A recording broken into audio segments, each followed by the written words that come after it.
tondola kondwa chikondi cha Mulungu chilipo onazo koma zonsezi akuchitira nthawi zonse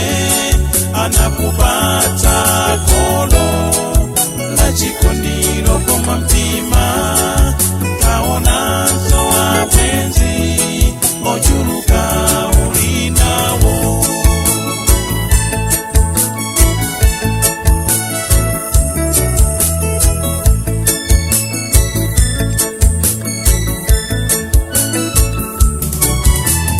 Zikomo Mulungu zedi mumandikonda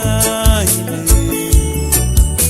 alipowena sana badwe maiya na wataya wena obadwa badwa kukemtaya kutengo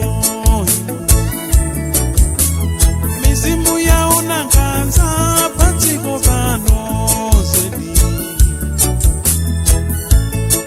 ukakumana ndivuto usayese wakutaya usunzumire mwanzako akuvutika kokosa apo iwe mbale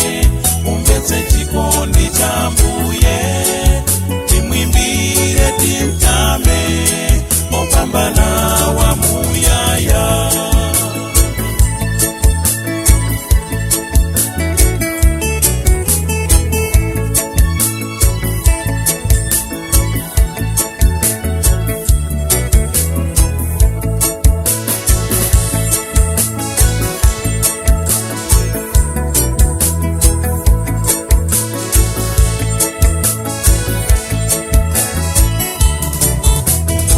Pemberera mizimu ya makolo wanga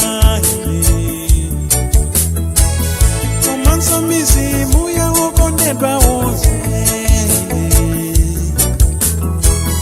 ipeze kuyanja pamaso pano Mbuye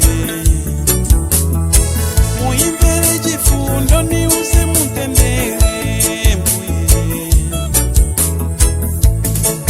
inu abale